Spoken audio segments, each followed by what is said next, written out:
Hello, hello, hello, ladies and gentlemen. If you don't know who I am, my name is Shook. I make videos for NBA, make videos for NFL. All these videos, they get posted on this subreddit right here. It's a really, really great subreddit. I make updates with all the news that comes out throughout the day. Ton of news today. You can ask me questions about the slate. People talk strategy here, post some nice stuff. Really great place. As you can see here, Bush does a ton of this stuff. Just really, really great stuff. This will be linked down below, and you can also ask me questions about the slate, anything you need. So that'll be linked down below. That's a huge perk to this. Is a lot of the times the slates will change from the night before when I make these videos, right? So getting those updates definitely helps a lot. And then if you ever need to get a hold of me privately, you can get a hold of me on Twitter. Those are my ads right there. That'll be linked down below as well. All right, so we'll see how I do tonight. Yesterday I did not cash. We'll see how I do tonight. So tonight, how I played the slate, I have night slate going, main slate going. I'm not going to show you my lineup, but I will tell you what my lineup was, and I'll tell you my process for the slate.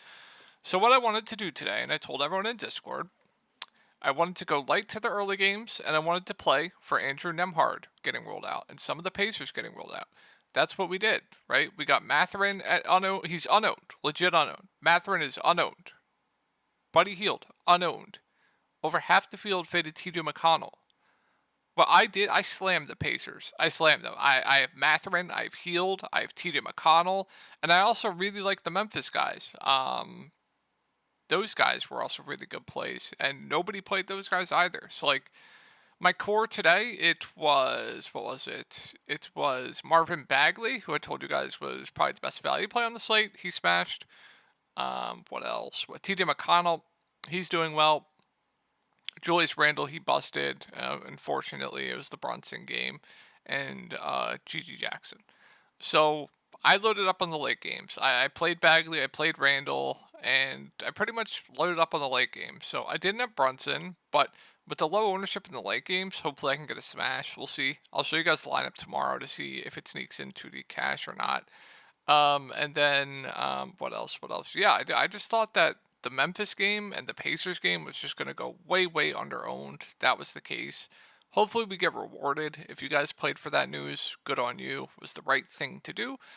And yeah, let's get into this 7 game slate. I can't count for tomorrow. But if you are interested in more in-depth content where, I give you guys cores of 4 players to play, private videos, prize pick stuff, night slate, showdown, all that good stuff, my Discord link will be down below. And yeah, pretty much, I'm in there 24 hours a day. All right, let's get into this slate. I'll close some of these tabs as we go along. Guys, I am down in the trenches. You guys know this is what I do every single night. I just look at rotations. I try to find stuff. I think there was something I found that is very, very intriguing that I will bring up when we get to that game. All right, so Victor Wembanyama out. It's a really good spot going up against Charlotte. So we'll keep an eye on Zach Collins. If he plays and he's not on a limit, I think he stands out as one of the best mid-range plays in the slate. Really good point per minute guy that can stuff the stat sheet. It's a really good spot going up against the Charlotte Hornets as well. So keep an eye on if he's going to be on some type of limit or not if he plays. Like I said, if he plays, not on a limit, I absolutely love Zach Collins at that price point. But with Wemby out, a lot more usage to go around. It's like guys like Devin Vassell, Keldon Johnson, Trey Jones, I think all look very solid respectively. I think Vassell probably looks the best to me point per dollar. Keldon will come off the bench. He'll play around 30 minutes. He has a ceiling. Trey Jones, more of a stat sheet stuffer. Pretty high floor with the ceilings. Like, I think all 3 of these main guys for the Spurs look very, very solid. I like all 3 quite a bit. I think your ceiling play is probably Vassell. Keldon does have a ceiling as well. And then your safer play is probably like a Trey Jones. But I think all 3 look pretty solid to me. I think Keldon will probably be the lowest owned of the bunch, if I had to guess. But I think all 3 look good. Jeremy Sochan at 5.2K, he's just there for me. He's just like fine. The price point is down. It's a good spot. It's a pace of spot. So I have no issue with it. I would rank the other Spurs ahead of him. And then if we get a situation where Zach Collins is out, you're probably going to get like a Dominic Barlow starting at center. He would be a pretty solid value. And then you'll get Sandro backing him up. He would be in play for tournaments. Champagne's been starting, but he's basically been spot starting, not really playing a ton of minutes. He's still in play at 3.5K. Now the price point's down, but he's not going to play big minutes, right? Then with one be out, Chetty Osmond, he'll get a slight bump. I think he's fine for large field tournaments. If you need a min price guy, I think that's fine. And I think that's going to wrap it up for the Spurs. Let me just close after we go for Charlotte. We'll just close them one by one. Good spot here. I mean, really fast-paced game. Spurs don't play a ton of defense. Sub 9K LaMelo Ball. Sign me up for him. He's one of my favorite mid-range plays on the slate. I really like LaMelo Ball here. His teammates just cannot hit a shot. I believe his potentials, he's averaging like, I don't know, like 15 potential assists per game, 5 assists, 5 assists. Teammates just not hitting any shots when he's passing to them, but gonna stuff the stat sheet. Has triple double upside. Gonna play. I would say probably low 30s minutes, sub 9K, good spot up against Spurs. He is just too cheap, so probably be popular tomorrow, but I think it's for good reason. I really like LaMelo. I think Rozier Bridges would be your pivots. They're fine contrarian plays. I would say they're priced right with LaMelo back. And then we'll keep an eye on the news here. So if Brandon Miller, Nick Richards, and Bryce McGowens are out, they're going to be pretty thin at the big position. I would assume PJ Washington probably starts at the 5. If that's the case, I really like PJ Washington at 5.1K. Even if they start like a Mensa, I guess, which could happen. PJ Washington, he'll get a pretty significant bump anyway, and he'll get some backup 5. I would still like him quite a bit. And then if Nick Richards plays and Brandon Miller's out and Bryce McGowan's out, I still have interest in PJ because he gets a bump as well. And then Cody Martin started last game. He would be a fine value. And then if everyone's in, we'll keep an eye on what they do with the starting lineup. They could keep Cody Martin, or if Miller's out, they could keep Cody Martin in the starting lineup, or they could start like a Bryce. But if Miller's in, I'm just not even going to, if all these guys are in, I'm just not going to mess with it. Moving on to the Sixers, let's close that. Let's close that. Not a good spot going up against Orlando, but I think Joel Embiid stands out as one of the best spin-ups on the board. He is just playing huge minutes. He's been phenomenal. Literally has triple-double upside this season. It's actually wild to me. But playing huge minutes, doing everything. Going up against Goga, Mo Wagner. Mo Wagner was a DMP last game, but like I'm fine with the matchup. I really like Joel Embiid if you can find the salary for him. Tyrese Maxey, more of a contrarian play. Tobias Harris, I think, is priced right at that price point. Kelly Oubre should play around 30 minutes. He does have a ceiling, just hasn't flashed it of late. And then Nick Batum with D'Anthony Melton out has seen pretty significant minutes, 35. So pretty safe. I would say he's priced right. Patrick Beverley. So if Springer's out, I guess you can go to like a Patrick Beverley. It's fine, but price definitely up there. I think he's probably priced right or a bit overpriced. So let's move on to Orlando. And let's close that. And yeah, not a good spot going up against the Sixers. I don't like much here. I think Powell's a fine contrarian play to me. Like, the minutes on the guards aren't great. We also had Markelle Fultz play 30 minutes last game. This is what I will say. I don't know if it happens again, but if I knew Markelle Fultz was going to play 30 minutes again, I would really like him at this price point. He would just be way too cheap. When he's playing 30 minutes game, he's like 6K player, so maybe a little bit higher. So keep an eye on that. I don't know why he played 30 minutes last game. I don't think anyone got into foul trouble. Yeah, no foul trouble. So I'm intrigued by Markelle Fultz there. Mo was the DMP last game, so like Goga, Wendell Jr. If they're going to split the center minutes, I definitely have interest in Wendell Jr., especially if like Goga gets into foul trouble. Wendell Jr. could feast. So I am intrigued by Wendell Jr. for tournaments. I think nobody's going to really be on him tomorrow, especially if Mo continues to DMP. So I like Wendell Jr. for tournaments. Goga's fine, but more risk of foul trouble going up against Embiid. And then Okiki's been playing decent minutes. Just find filler value. Moving on to Denver. So Jokic, I mean, he's fine. I give the edge to Joel Embiid at this point, but yeah, solid play. Jamal Murray at 8-1 seems a bit too cheap. I think he's very, very safe, playing huge minutes. Also stuff in this stat sheet. I have no issue with him. Michael Porter Jr., Aaron Gordon, more contrarian options to me. Kind of like those Philly guys like Tobias Harris, kind of like in that same category. KCP at 4-9, I think will just have better value, but, has a ceiling when he's hitting his shots. And I don't think I'm not going to play. No reason to go to any of these guys like a Reggie on this type of slate, in my opinion. But he's playable. Should play around 20 minutes. It's fine. Moving on to Boston. So this team, when they're fully healthy, I just don't like anyone, especially in bad matchups. If you're playing 20 max, 150 max, you're not gonna like full fade a team. But if I had to pick a favorite for you MMEers out there, I guess Derek White at 6.1K will probably be my favorite. That does seem a bit too cheap for Derek White, but everyone else just looks kind of similar. So Derek White, yeah, probably be my favorite there. Moving on to Atlanta. So big news here is Trae Young is questionable. If he is out, then there's going to be a good amount to like here. And I wanted to bring this up. This is a little tidbit I found looking at rotations here. So if Trae Young is, we'll go over it both ways, but I'll bring this up after. So if Trae Young is out, I'm going to absolutely love DeJounte Murray. He would be one of the best plays in the slate. I'm going to really, really like Bogdan Bogdanovic. He would look great. More usage for Jalen Johnson. He would be fine. Clint Capella, Onyeka Okongwu. Both would be solid, especially Onyeka Okongwu. Sadiq Bey is going to get a bump. He'd be fine. There will be a ton to like here if Trae Young's out. Now, if Trae Young is in, I think Trae's fine for tournaments. DeJounte priced right, Jalen priced right.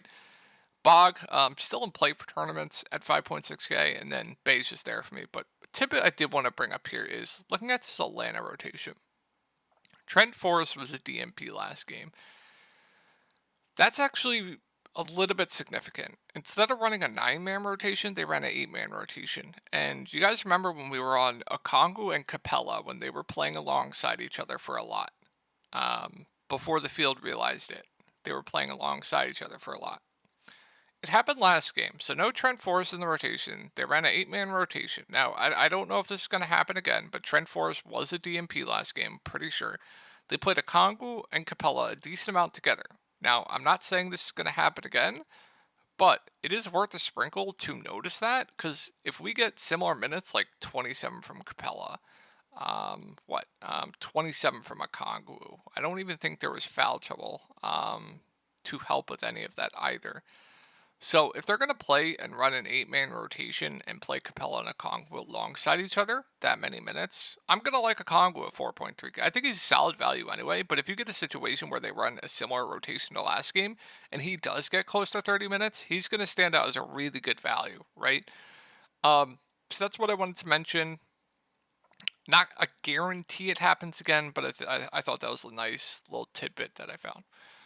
Moving on to Miami, Jamie is, I believe, doubtful. Yeah, and we have Kevin Love questionable. It's a good spot here. I have interest in the main guys for tournaments. I think Bam, Butler, Harrow all look good for tournaments. I think Butler's probably my favorite at 7.6K.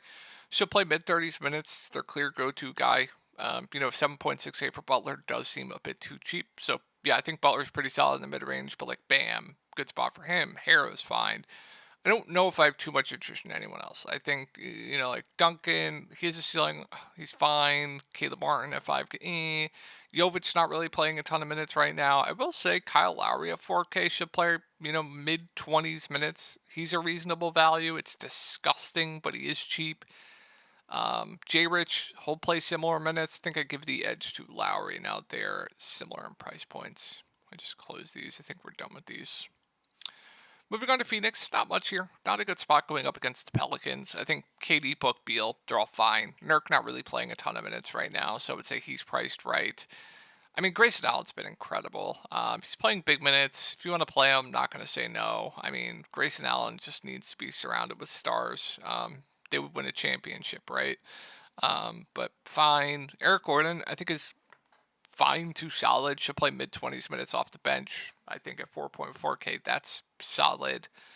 Don't like much else here. Moving on to the Pelicans. So, I think Ingram, CJ, Zion, Jonas, they're all in play. Jonas not really playing a ton either. They're kind of splitting the minutes with him and Larry Nance. So, Jonas, my least favorite of this group. I think Nance, another solid value on this slate if you need a cheap piece. Outside of that, though, I think Zion is probably my favorite. I think everyone will probably flock to Brandon Ingram after the big game. I think all of them will be pretty low owned, but yeah, they're kind of like Boston. They're kind of like, what other teams? Kind of like Boston. Kind of like, I don't know. pretty much any other team that has high usage players with everyone healthy together, like none of them are really going to stand out to me unless they're cheap like Chicago. But yeah, all in play for tournaments. I think Zion's my favorite point per dollar, and I have interest in Nance. Moving on to the Pacers, it's hard to tell right now. I believe Siakam will be available. I thought I saw something on Friday he would be available. I guess not. It's tough to talk about right now. This is just going to be a wait and see approach until we get the injury report tomorrow. I will say if we get a situation where everyone that was out tonight is out again tomorrow, then we're going to be looking to TJ McConnell, who would look amazing. Then Buddy Hield, Benedict Mathurin would be very solid plays. Then Jalen Smith might be a little bit better. Then Ben Shepherd's going to get the backup point. I'd be very very interested in him. Jerace will get a bump, but yeah, Obi Toppin will get a bump. So like we'll take a wait and see approach here. If the same guys are out, there's going to be a good amount to like here. Moving on to Portland, so DeAndre Ayton I think will be back, so that takes basically Walker, Reith, Badgie all out of play for me. I'm not going to play guys like Kamara. Brogdon did move into the starting lineup last game. If he starts again, I really like him at 5.4K. He is just way too cheap, assuming he gets similar run again. So sign me up for Brogdon. I think Simons is a good play at the top. Good spot up against the Pacers. Pace up spot. Going to play huge minutes like him. Jeremy Grant, I think, is solid as well. He is another guy, but they are in competitive games. They are playing their guys huge minutes. So like Grant, like Simons, like Brogdon, my clear three favorites here. Scoot went to the bench last game, so I'm not going to play him. And yeah, I'm not going to get to the value. All right, moving on to Brooklyn. So, I mean, Claxton's been playing huge minutes of late. So, I like Claxton for tournaments. Tough spot going up against AD, but still like him. Guards have been destroying the Lakers all year. So, like, I have interest in Dinwiddie. It's just the minutes up and down. Like, sometimes they'll play Dennis Smith Jr. more. Sometimes they'll go to Dinwiddie more. So it's kind of tough there. Cam Thomas, I think, is intriguing for tournaments. When he's playing well, he will get extended, and it's a good spot up against the Lakers. So I'm intrigued by Cam Thomas for tournaments. I'm not going to touch the value, though. And then I like Mikal Bridges at 7.7K, too, as well. Moving on to Lakers, so Anthony Davis, I think, is solid. LeBron's fine. Prefer AD. A guy I really like here is D'Angelo Russell. Ever since moving into the starting lineup, he's playing close to 40 minutes a game. He's producing very, very well. He's stuffing the stat sheet. Assuming he continues to start, I'm expecting similar run here. I don't think he's priced up enough. I think he looks really, really good. I have a feeling he'll be really popular tomorrow, so if you want to pivot, Austin Reeves will be your pivot. I think he's interesting as well. Rui, I'm not going to get to. I don't think I'm going to get to the value. Like, Prince, he'll play big minutes. He's fine. But really looking to, like, Reeves, D'Lo, LeBron, AD here. So, hope you all have a great night tonight. Hope this breakdown helped, and I will talk to you all in the next one.